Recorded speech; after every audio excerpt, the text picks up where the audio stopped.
Welcome back, brothers and sisters. I am Braden. This is Langley Outdoors Academy, the place where we not only talk about what's going on in the gun world, but also how we're going to fix it together.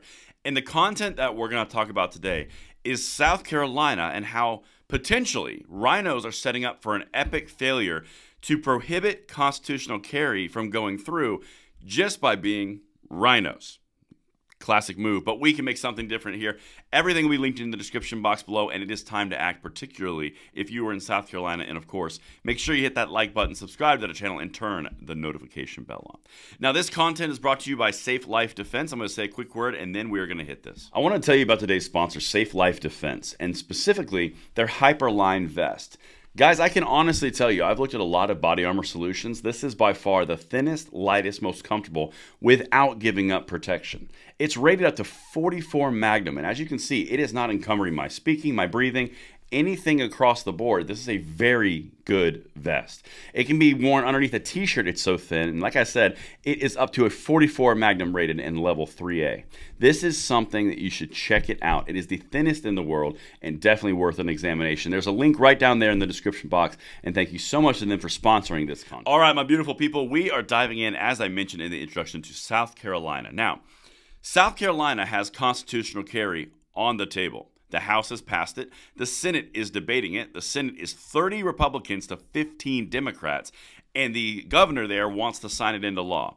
The Senate is the last hump. GOA has put something together to put all of your feelings in writing, so you can send it very easily. It's linked right down there. But I'm about to walk you through what they're doing, and then we're going to counter the left's arguments all day, every day, because that is what we do. Everything will be linked, as I mentioned.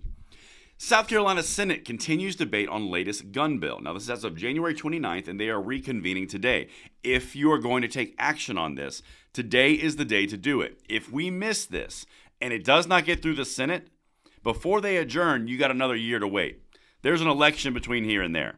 You've got the juice, you've got the people, you've got the movement, you've got the bill, you've got the governor. Push it. That's what we need to tell them. All right, here we go. House Bill 3594, known as constitutional carry, is supported by most Republicans in the General Assembly and Republican Governor Henry McMaster. It has already won passage in the House of Representatives, which we covered. But here's the important piece. The Senate debate, because they've been debating it for a week and a half, they're adding poison pill amendments. They're adding all these specific things straight up Lindsey Graham style. Check this out. During the Senate floor debate last week, the bill's leading supporter, Senator Shane Martin, Republican of Spartanburg, said, quote, "If you want to carry a weapon and exercise your constitutional right to do so, you don't have to have permission from the government." Pretty straightforward and simple, right? Now, this would be the 28th state to be a constitutional carry state. It's not like it's the first one, and it's not like it increases crime. In fact, I'm about to reference to Ohio, where the Attorney General released a statement that said it drove crime into the ground after they passed it. We're going to get that in a second. Democrats oppose constitutional carry, citing opposition by law enforcement, rich irony, by the way, and open carry without training could pose a danger to the public. Well, you know how I like to bring receipts on this channel. Here we go. Change in concealed carry law did not drive violent crime in Ohio cities, studies show. This was released by the Ohio Attorney General after they passed constitutional carry in 2022.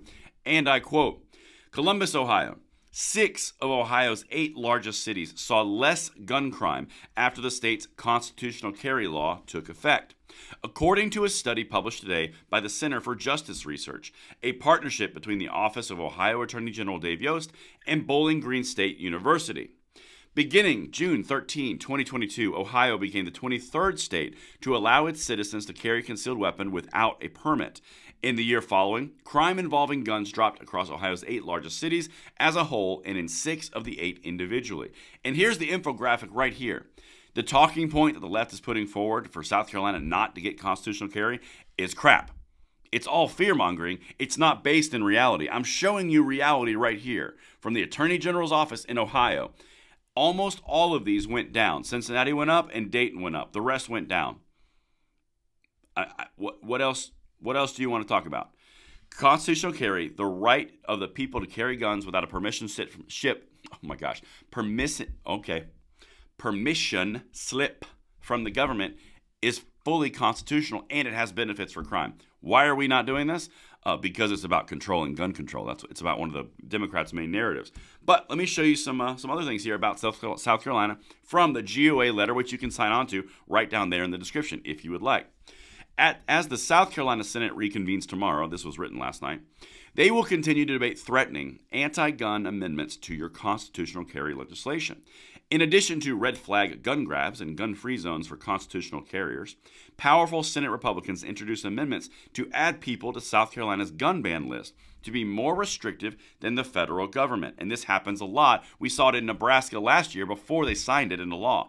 Nebraska failed, and you had to wait an entire year because there was a poison pill amendment in there, which was basically like a registration for all constitutional carry members. It's only a matter of time.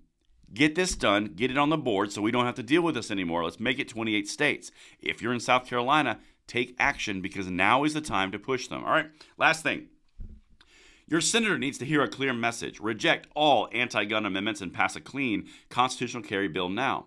So please speak up immediately before the Senate reconvenes tomorrow. Again, they're reconvening today.